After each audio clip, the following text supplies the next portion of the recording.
Graham. Thank you, Mr. Chairman. I listened with interest to the Minister just then expounding, certainly at the end at least, his government's policies pertaining to the Appropriation Estimates Bill.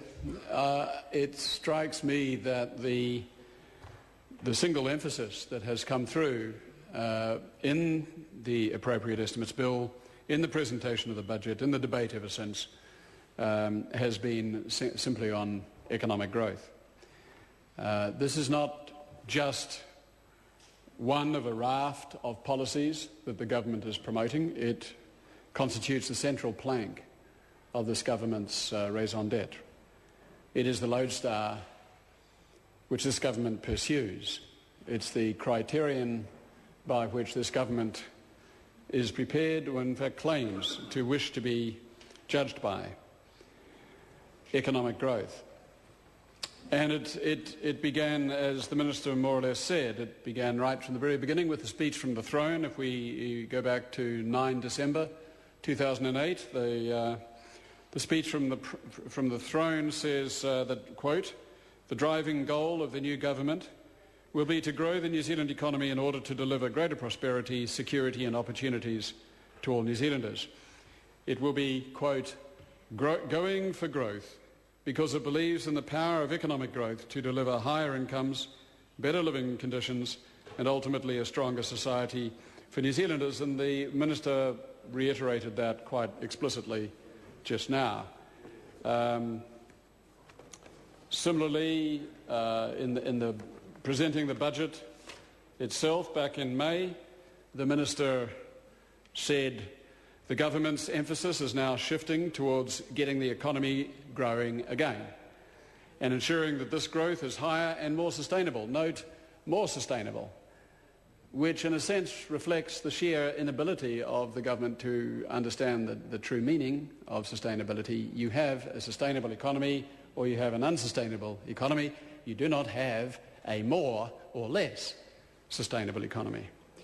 So the growth is higher and more sustainable than New Zealand has seen in recent years. Growth matters because it creates jobs, increases incomes and improves the living standards of New Zealand families. And only, just to round it off, only last week the Minister of Economic Development, wearing his energy hat, stated in the very beginning of the foreword to the energy strategy, quote, "The overarching goal of the government is to grow the New Zealand economy, to deliver greater prosperity, security and opportunities to all New Zealanders. The government's goal is for the energy sector to maximise its contribution to economic growth." So this excessive focus on economic growth is, I seriously suggest, contestable. With a global population that has shot up in half a century from 2 billion to 6.8 billion, rising to 9.2 billion, with the consumption per capita of people on the planet rising, the global economic growth on this planet by humanity has become in itself unsustainable, not less sustainable. I assure you, Minister, if you bother to read the literature pertaining to economic footprint, I'll help you out here. The figures are 1.8 hectares per person bioproductive capacity of land and 2.1 hectares at the moment ecological footprint, an overshoot of 35%. Sorry, sir? Left-wing rubbish. Yeah. Yeah. Thank you for that stunningly insightful comment on the global challenge that we face. The fact is that the global economy is overheating at the moment. Global economic growth has become uneconomic.